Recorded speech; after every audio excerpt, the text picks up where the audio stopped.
And speak to our correspondent, Dave Keating, who joins us from there. Dave, it's a changing situation. Bring us up to date on the very latest that you're hearing on this.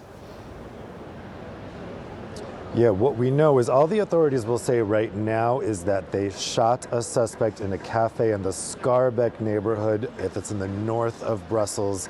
But they won't say definitively that this is the shooter from last night. However, we now know that the shooter had a weapon with him similar to the one used last night. So it does appear that this is the suspect. However, we don't yet have confirmation on that. So in the meantime, the advice is still to Brussels residents to avoid unnecessary travel. Schools are closed here, the EU institutions are closed, and people are supposed to stay at home. Now, I'm here at the spot where the attack took place last night. We've got the details pieced together overnight. The Belgian Prime Minister Alexander De Croo gave a press conference this morning.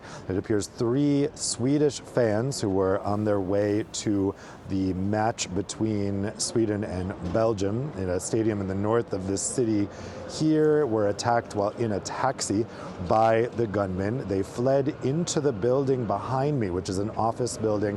They ran through those revolving doors behind me and went into the lobby, but then had nowhere to go once they were in there, and the attacker followed them in to the lobby and shot them there.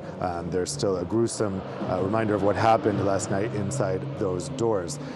Now, today, the big question is, did the attacker target these people because of their Swedish nationality? It's still unclear. Now, someone claiming to be the assailant posted a video right before and after the attack. And after the attack, he said specifically, "I've killed 3 Swedish people." That led the Belgian authorities to think that at least possibly he was purposefully targeting Swedish people. And that's why the match was suspended last night. And all of those spectators inside the stadium were kept inside for hours while they found some way to evacuate them safely.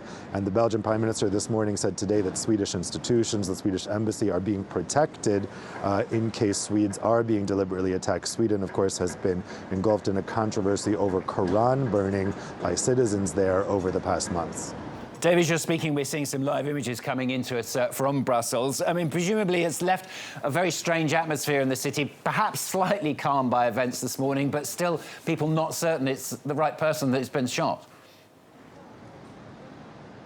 Yes, indeed. If this was the attacker that was shot this morning, then that will be a relief to people here. This is a familiar feeling to people in Brussels because we went through this in 2015 and 2016, right after the Paris attack. Salah Abdeslam was on the loose in this city and people were locked down in their homes. We had a stay-at-home order then.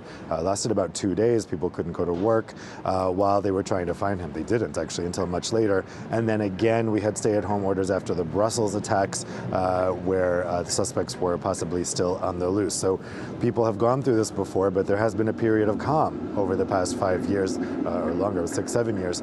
And so this will be an unwelcome development. Of course, there has been tension in the air because of what's happening in Israel over the past week, and people in European capitals have been worried about something like this happening.